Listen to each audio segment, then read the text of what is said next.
বঙ্গ সন্তান দেবজিৎ মজুমদার কি আসতে চলেছে ইস্টবেঙ্গলে? ইস্টবেঙ্গলে যদি আসে দেবজিৎ মজুমদার, তাহলে কার জায়গায় আসবেন? পরশুখান সিং গিলকে সরিয়ে দেবজিৎ মজুমদারকে আনা হবে? সেটা কি রয়েছে খবর, সেই নিয়ে কথা বলবো। এমনকি জানাবো বসুন্ধরা, বাংলাদেশের ফুটবল ক্লাব বসুন্ধরা কিংসের সাথে ইস্টবেঙ্গলের একটা ফ্রেন্ডলি ম্যাচ হতে চলেছে। এই ম্যাচটা হলে ইস্টবেঙ্গলের কি আদেও কোনো উন্নতি হবে? এই ম্যাচটা কেনই বা হচ্ছে, সেই নিয়ে কথা বলবো। এমনকি জানাবো আই লিগ সেকেন্ড ডিভিশনের আপডেট, জানাবো রিলায়েন্স ফেডারেশন ডেভেলপমেন্ট লিগের আপডেট। তো প্রথমেই কিন্তু চলে আসছি আজকে সবচেয়ে গুরুত্বপূর্ণ খবরে, এবং সবচেয়ে যেই বিষয়টা এখন ট্রেন্ডিংয়ে রয়েছে সেটা হচ্ছে যে দেবজিৎ মজুমদার। এই দেবজিৎ মজুমদার কি ইস্টবেঙ্গলে আসতে চলেছে আরও একবার, এই বঙ্গ সন্তান? দেখো, এই দেবজিৎ মজুমদার যখন ইস্টবেঙ্গল আগে আই লিগ খেলতো তখনও ইস্টবেঙ্গলে এসে খেলে গেছে, বহুদিন ইস্টবেঙ্গলে খেলেছে। এছাড়াও ইস্টবেঙ্গল যখন আইএসএল খেললো তখনও কিন্তু খেলার তার অভিজ্ঞতা আছে প্রথম গোলকিপার হিসাবে ইস্টবেঙ্গলে। তার পারফরমেন্স কিন্তু ভালো আছে। এবার আমি আগের কথাগুলো ছেড়ে দিলাম, আগে কেমন পারফর্ম করেছে, মোহনবাগানের হয়ে আই লিগ জিতেছে, ইস্টবেঙ্গলে ভালো পারফর্ম করেছে, এগুলো আমি ছেড়ে দিলাম। চলে আসলাম আমি এই মরশুমে। এই মরশুমে দেবজিৎ মজুমদার একটা নতুন রেকর্ড করেছে, যেটা কোনো বিদেশি গোলকিপার, কোনো ভারতীয় ন্যাশনাল টিমে মাপে খেলা গোলকিপারও কিন্তু করতে পারেনি। চেন্নাইয়ের হয়ে একটা ম্যাচে সবচেয়ে হাইয়েস্ট ক্লিন সিট রেখেছে এই দেবজিৎ মজুমদার, সবচেয়ে ভালো সেভ করেছে এই দেবজিৎ মজুমদার। এবং এই দেবজিৎ মজুমদার প্রভাবটা দেখাচ্ছে, সে এখনও ফিনিশ হয়ে যায়নি এবং সে এখনও পুরোপুরি ফিট রয়েছে, এবং বড় টিমে খেলার জন্য সে কিন্তু পুরোপুরি তৈরি। তো দেবজিৎ মজুমদারের পারফরমেন্স দেখে আই লিগের অনেকগুলো ক্লাবই কিন্তু তার সাথে কথাবার্তা বলতে শুরু করেছে।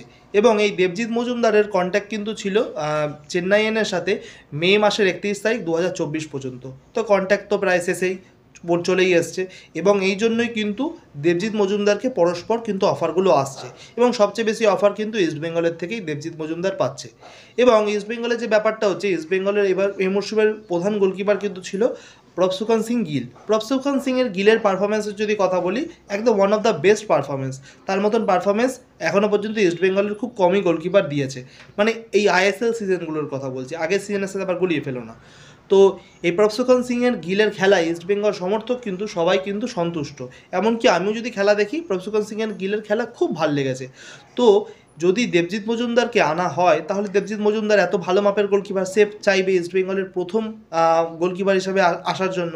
সে চাইবে না তো ইস্টবেঙ্গলের রিজার্ভ বেঞ্চে আসার জন্য, সেটাও একটা বড় বিষয়। তো গিলকে সরিয়ে যদি দেবজিৎকে প্রথম গোলকিপার হিসাবে রাখা হয়, তাহলে কি ইস্টবেঙ্গল সমর্থকরা এটাকে মেনে নেবে এবং এটা কি ঠিক ডিসিশন হিসাবে জানাবে? অবশ্যই কমেন্ট করে কিন্তু তোমরা তোমাদের মতামতটা জানিও। এবার চলে আসছে, যদি সেকেন্ড গোলকিপার হিসাবে যদি নেওয়া হয় দেবজিৎকে ইস্টবেঙ্গলে, তাহলে কেমন হয়? দেখো, কামালজিৎ আগের মরশুমে ইস্টবেঙ্গলের গোলকিপার ছিল, খুব ভালো মাপের গোলকিপার ছিল, এবং এই মরশুমে সেরকম কিন্তু প্রভাব কিন্তু রাখতে পারেনি কামালজিৎ। যখন তাকে সুযোগ পেয়েছিল তখন কিন্তু সেরকমভাবে কাজটি করতে পারেনি। তো কামালজিৎকে সরিয়ে হয়তো দেবজিৎকে নিতে পারে। এবার দেবজিৎ এই মরশুমে এত ভালো খেলেছে, ইস্টবেঙ্গলে তার পরবর্তী মরশুমে সেরকম ভালোভাবে খেলার জন্য সেকেন্ড গোলকিপার হিসেবে কি সাইন করবে, সেটাও একটা দেখার বিষয়। এবার আরও একটা দেখার বিষয় আছে, ইস্টবেঙ্গলের সামনে AFC 2 এর একটা খেলার সুযোগ, ইন্টারন্যাশনাল প্ল্যাটফর্মে একটা খেলার সুযোগ পাচ্ছে ইস্টবেঙ্গল। সেখানে ইস্টবেঙ্গল প্রথম একাদশ এবং তাদের রিজার্ভ বেঞ্চ দুটোই কিন্তু শক্ত করতে হবে। যদি প্রথম একাদশেই শুধু জোর দেয় এবং রিজার্ভ বেঞ্চে একদমই জোর না দেয়, তাহলে কিন্তু সমস্যা। কারণ কোনো সময় কোনো প্রথম একাদশের প্লেয়ার চোট, আঘাত এবং কার্ডের সমস্যায় বাইরে হতেই পারে। তার জায়গায় যদি রিজার্ভ বেঞ্চের প্লেয়ারটাকে সেরকমভাবে তৈরি এবং কোয়ালিটির মাপের প্লেয়ার রাখা যায়, তাহলে একটা টিম কিন্তু ভালোভাবে ব্যাকআপ সাপোর্ট পায়, যেটা মোহনবাগান বেশিরভাগভাবেই করে আসছে। তো যাই হোক, এটা একটা ভালো দিক। সময় যত গড়াবে আমরা কিন্তু খবরটা তত তাড়াতাড়ি পাবো। এবার চলে আসছি ইস্টবেঙ্গল ভার্সেস বসুন্ধরা কিংসের ফ্রেন্ডলি ম্যাচের কথা, যেই খবরটা এখন সব জায়গায় ছড়িয়ে পড়েছে। দেখো, বসুন্ধরা কিংস এবং ইস্টবেঙ্গল সমর্থকরা এটা ভাবছে যে বসুন্ধরা কিংসের সাথে যদি খেলি আমরা, তাহলে কি সত্যি কোনো আপডেট হবে ইস্টবেঙ্গলে, নাকি যদি বসুন্ধরাকে ছেড়ে যদি আমরা আরও ভালো মাপের কোনো টিমের সাথে খেলতে পারতাম, তাহলে তো আমরা আরও স্ট্রং হতাম, আর একটু ভালো আমরা কিছু শিখতে পেতাম। তো এখানে আমি একটা কথা বলি, বসুন্ধরা কিংস কিন্তু খুব নতুন দল, পুরনো দল কিছু নয়। কিন্তু এই বসুন্ধরা কিংস বেশিরভাগ সময় AFC-তে কোয়ালিফাই করছে তাদের দেশের লিগের সেরা হয়ে, এবং সেখানে কোয়ালিফাই করে আগের কথাগুলো আমি ছেড়ে দিলাম। লাস্ট ইয়ার 2023-এ মোহনবাগানের সাথে কিন্তু দুর্ধর্ষ ফাইট দিয়েছে এই বসুন্ধরা কিংস। তোমরা সবাই জানো মোহনবাগান খুব দামি দল গড়ে ISL মরশুমে, এবং ভালো প্লেয়াররা তাদের কাছে কিন্তু সাইন করিয়ে রাখে, ভালো মাপের বিদেশি, ভালো মাপের যে ইন্ডিয়ান প্লেয়াররা কিন্তু তাদের দলে আছে, এটা কিন্তু জেনুইন। তো তারা যখন বসুন্ধরা কিংসের সাথে ফাইট করছে, প্রথমে অক্টোবর ম্যাচটা কিন্তু বসুন্ধরা কিংসের সাথে 2-2 তারা ড্র করে মোহনবাগান, এবং তারপরের যে ম্যাচটা হয় সেখানে কিন্তু বসুন্ধরা কিংস 2-1 মোহনবাগানকে হারিয়ে দেয়। তো বুঝতেই পারছো বসুন্ধরা কিংস কিন্তু ছোটোখাটো কোনো টিম নয়, অনেকটা স্ট্রং টিম, অনেকটা ভালো মাপের টিম। তো যদি ইন্ডিয়ান ইস্টবেঙ্গল ফ্যান যদি বসুন্ধরা কিংসকে একটুখানি কমজোরি মাপের দেখে তাহলে কিন্তু সেটা ভুল হবে।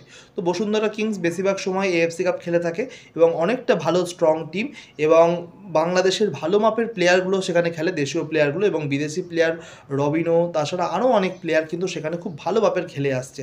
তো যদি ফ্রেন্ডলি ম্যাচটা হয় ইস্টবেঙ্গলের সাথে, ইস্টবেঙ্গলের খুব ভালো হবে, কারণ AFC 2 রয়েছে, ইস্টবেঙ্গলের জন্য অপেক্ষা করছে। তো তাদের সাথে একটা ফ্রেন্ডলি ম্যাচ খেলে তারা অনেক কিছু হয়তো শিখতে পারবে, ইস্টবেঙ্গল অনেক কিছু শিখতে পারবে।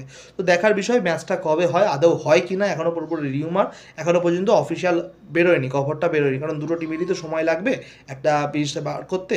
এখনও পর্যন্ত বাংলাদেশ মিডিয়া এটা জানিয়েছে, এখনও পর্যন্ত আমাদের ইন্ডিয়া মিডিয়া এখনও পর্যন্ত পুরোপুরি ক্লিয়ার করেনি। তো দেখা যাক, হলে কিন্তু ম্যাচটা ভালোই হবে। এবার চলে আসছি আমি রিলায়েন্স ডেভেলপমেন্ট লিগের কথা। রিলায়েন্স ডেভেলপমেন্ট লিগ ছিল কালকে East Bengal versus home mission FC। সেখানে ইস্টবেঙ্গলের হয়ে 2টি গোল করে বিষ্ণু খুব ভালো খেলছে, এবং এই ম্যাচটা কিন্তু রিলায়েন্স ডেভেলপমেন্ট ইউটিউব পেজে দেখা যাচ্ছে, তোমরা খেলাটা দেখতে পারো, খুব ভালো হয়েছে খেলা। আর এইসব খেলা দেখলে কি হবে, ইয়ুথ সিস্টেম যারা আছে তারা আর একটু মোটিভেট পাবে। হ্যাঁ, তো মোটিভেট পেয়ে তারা কিন্তু ইন ফিউচার বড় দলে আরও ভালো খেলতে পারবে এবং আমাদের ন্যাশনাল টিমেও ভালো করে খেলতে পারবে। তো কালকে ইস্টবেঙ্গল ভালো খেলে জিতে গেছে। চলে আসছি কালকে মোহনবাগানের কথায়। মোহনবাগানেরও কালকে রিলায়েন্স ডেভেলপমেন্ট লিগে খেলা ছিল, তাদের খেলা ছিল সুদেবার সাথে। তো সুদেবার ইয়ুথ সিস্টেমটা খুব ভালো, এবং সুদেবা কিন্তু কালকে মোহনবাগানকে 3-1 পরাজিত করেছিল। এটা একটা খুব ভালো বিষয় যে সুদেবার মতন দল, নতুন আসা দল, তারাও কিন্তু ভালো ফাইট দিচ্ছে, কিন্তু মোহনবাগান একটা হতাশাজনক হার উপহার দিল, যেটা মোহনবাগান সমর্থকরা বা কলকাতাবাসীরা এটা চায়নি। তো যাই হোক, পরবর্তী ম্যাচগুলো রিলায়েন্স ডেভেলপমেন্টে যা লিগ বাকি আছে ম্যাচগুলো হয়তো ভালো করে খেলবে, বা পরবর্তী সময় মোহনবাগান নিজেকে ঘুরে দাঁড়াতে পারবে। এই বলে চলে আসছি সরাসরি আই লিগ সেকেন্ড ডিভিশনের কথায়। আই লিগ সেকেন্ড ডিভিশন লিগে কালকে খুব গুরুত্বপূর্ণ ম্যাচ ছিল এবং খুব বাঁচা মরার লড়াই ছিল ইউনাইটেডের সাথে মহারাষ্ট্র অরেঞ্জ FC। সেখানে ইউনাইটেড খুব ভালো খেলছিল, ঠিক আছে, নবাবদার দল খুব ভালো খেলছিল, গুছিয়ে খেলছিল, প্রথম থেকে জয় পাওয়ার একটা ছন্দে ছিল এবং ফার্স্টে গোল করে এগিয়েও গেছিলো ফার্স্ট হাফে, কিন্তু শেষের দিকে তারা নিজেদের সামলাতে পারলো না, একটু ভুলের জন্য তারা কিন্তু স্কোরটা সমান হয়ে যায়। তো একটুখানি ইউনাইটেডের জন্য কালকের ম্যাচে কিন্তু চিন্তাটা বেড়েই গেল। তো আই লিগ সেকেন্ড ডিভিশনটা অনেক বড় মাপের, এবং আমরা ইউনাইটেডকে নিয়ে অনেক আশা করছিলাম হয়তো পরবর্তী মরশুমে বা এই মরশুমে যা বাকি আছে তারা ভালো করে ফিনিশটা করতে পারবে। তো আজকের মতন ভিডিও এখানেই শেষ করছি। ভালো থাকো, সুখে থাকো, খেলতে থাকো ফুটবল, সাথে সব খেলাও, টাটা।